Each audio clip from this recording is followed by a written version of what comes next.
والدین پھر اسی کے گیت گاتے ہیں اور اس کی ہر چھوٹی سے چھوٹی بات کو بھی سراہتے ہیں، اور شادی ہو جانے کے بعد اس کی بیوی اور بچوں کو بھی اہمیت دی جاتی ہے۔ کم از کم میں اپنے معاملے میں تو یہی سب دیکھ رہا تھا۔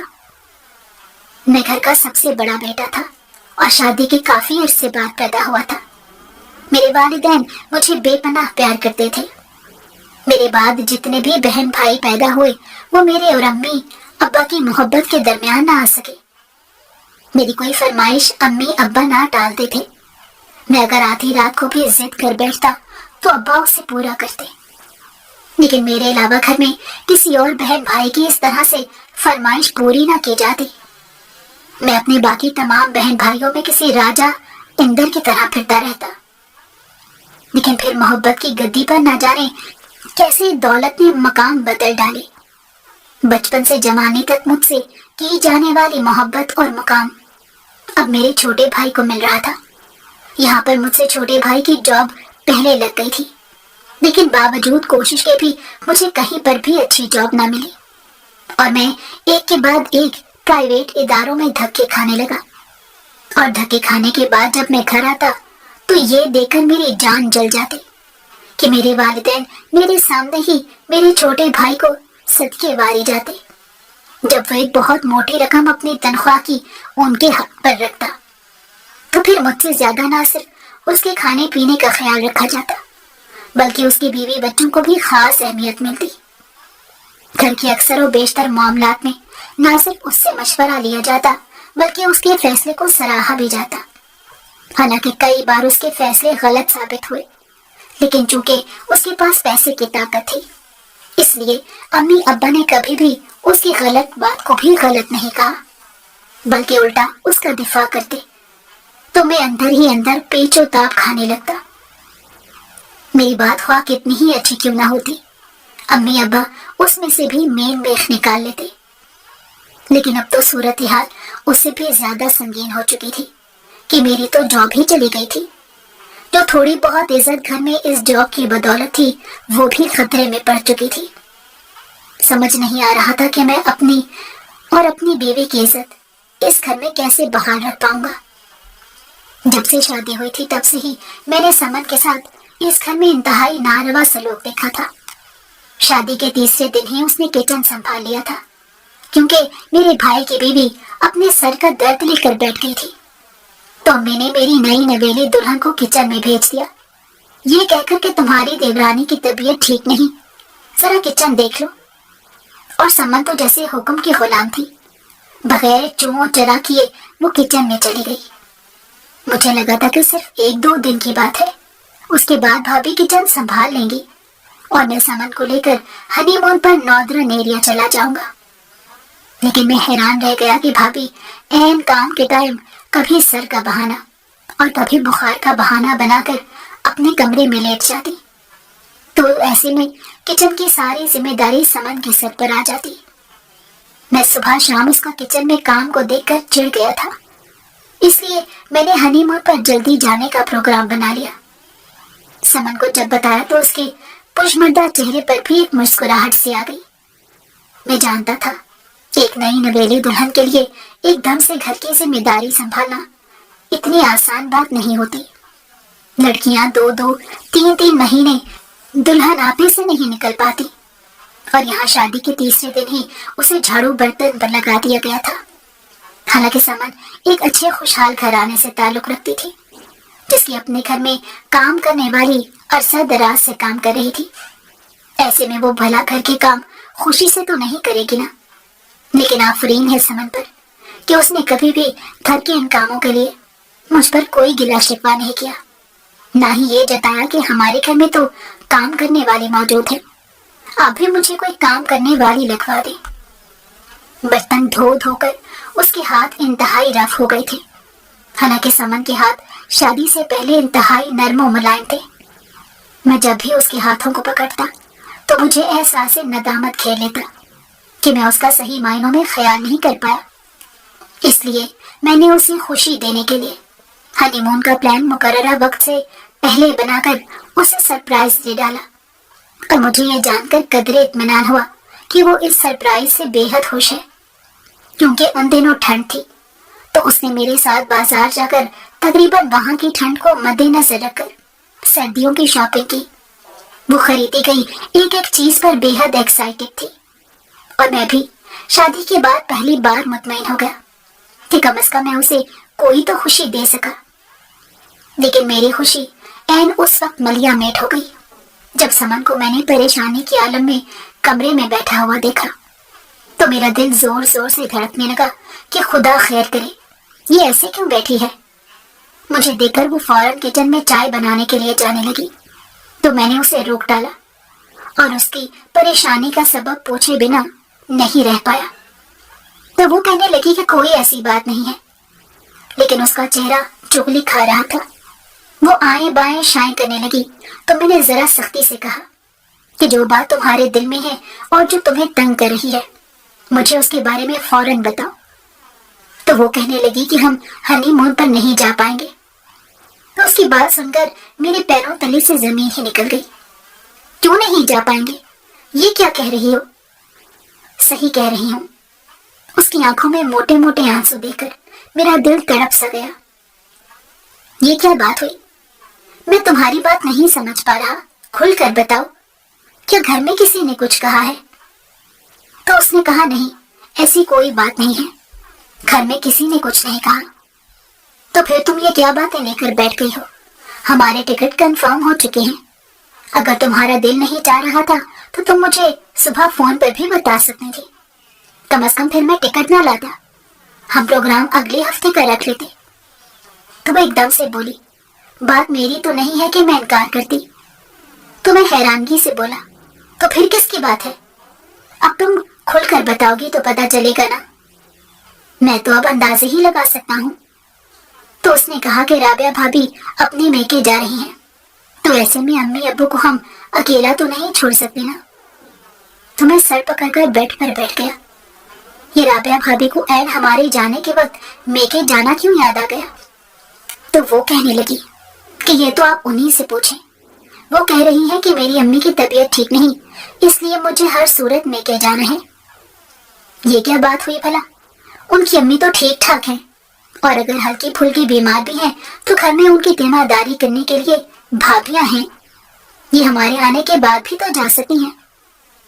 تو سمن بولی، میں نے ہلکی سی بات کی تھی، لیکن وہ کہنے لگی کہ یہ خواہ مخواہ کے چونچلے ہوتے ہیں، ہم بھی تو نہیں گئے تو تم لوگ بھی مت جاؤ، خواہ مخواہ سے پیسوں کا ضیاع ہوتا ہے، اور ویسے بھی یاسر کی اتنی تنخواہ اچھی نہیں ہے کہ وہ اتنے مہنگے شوق پالے، بہتر ہے اپنے پیسے بچاؤ، کیونکہ کل یہی 4 پیسے تم لوگوں کے کام آئیں گے۔ تو جانے کیوں مجھے پہلی بار شدید غصہ آیا کہ یہ کون ہوتی ہیں ہمارے معاملات میں دخل دینے والی؟ ہم نے تو کبھی بھی ان کے معاملات میں دخل نہیں دیا، اور پھر اگر وہ لوگ ہنی مون پر نہیں گئے تو اس کا ہم سے کیا تعلق ہے؟ وہ اگر نہیں جا سکے تو اس کا یہ مطلب تو نہیں کہ ہم بھی نہ جائیں۔ اور رہ گئی 4 پیسے بچانے والی بات، تو زندگی رہی تو پیسے تو کما ہی لیں گے، لیکن شادی کے شروع کے دنوں میں ہنی مون کی یہ خوشیاں، یہ تو ساری زندگی یاد رکھنے والی ہوتی ہیں، اور پھر یہ حسین وقت گزر جائے تو لوٹ کر بھی نہیں آتا، اور بچوں کے بعد تو یہ منانے کا سوال ہی پیدا نہیں ہوتا۔ مجھے اب رہ رہ کر غصہ آنے لگا کہ یہ کیا بات ہوئی بھلا۔ میں نے سمن کی طرف دیکھا تو اس کا چہرہ بجھا بجھا سا لگا۔ میں کسی قیمت پر بھی اس کی خوشیوں پر ڈاکہ ڈالنے نہیں دوں گا، میں نے دل میں عزم کرتے ہوئے سوچا، اور پھر تسلی دیتے ہوئے کہا، فکر نہیں کرو، پیکنگ کرو، میں ابھی بات کر کے آتا ہوں۔ تو وہ ایک دم سے میرا بازو پکڑ کر کھڑی ہو گئی۔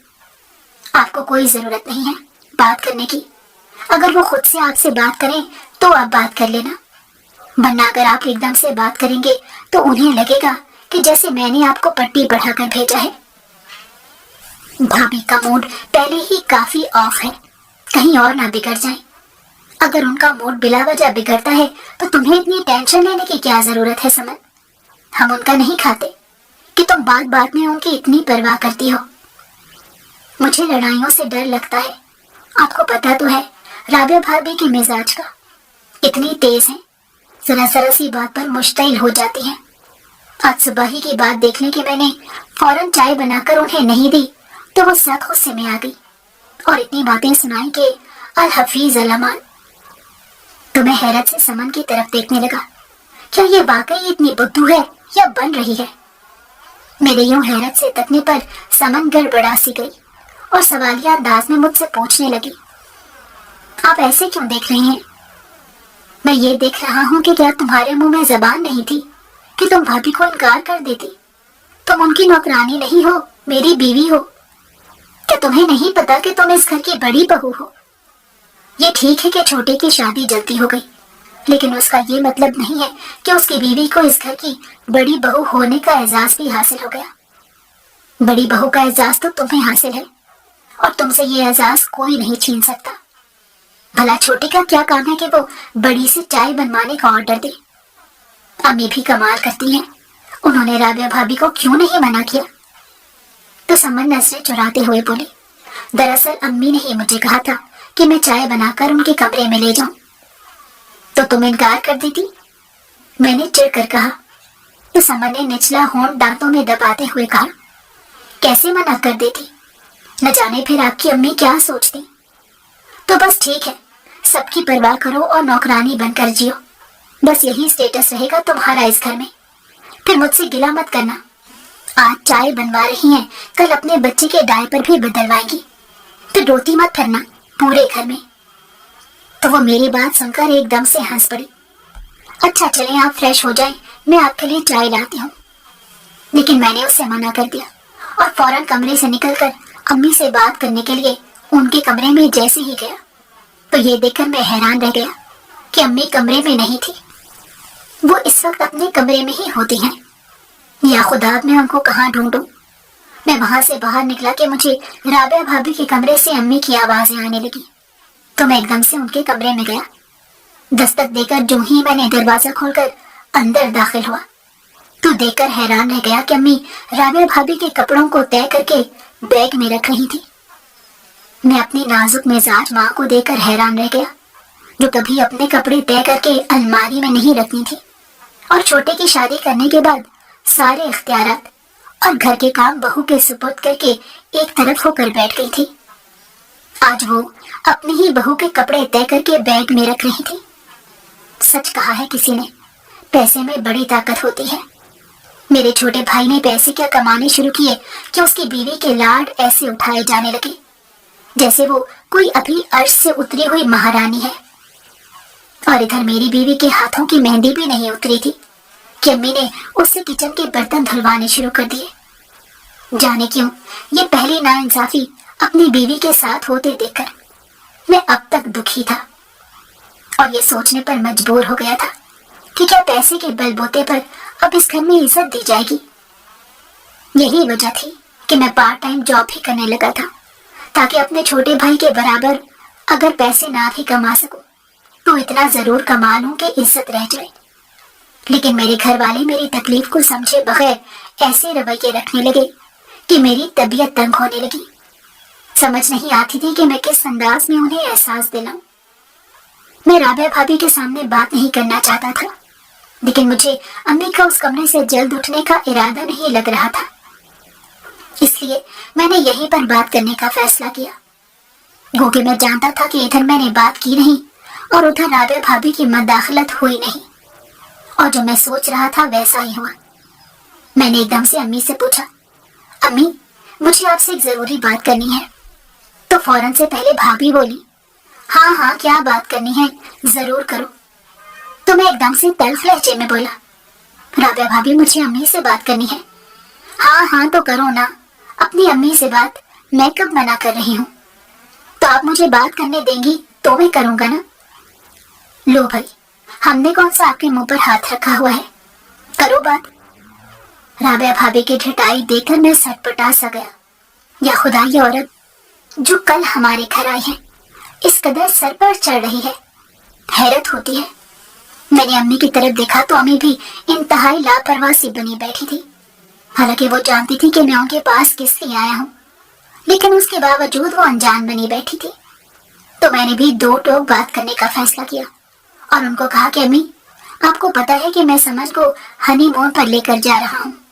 میں نے ٹکٹ بھی کنفرم کروا لیا ہے اور کل صبح کی میری فلائٹ ہے, تو فوراً کینسل کر دو فلائٹ.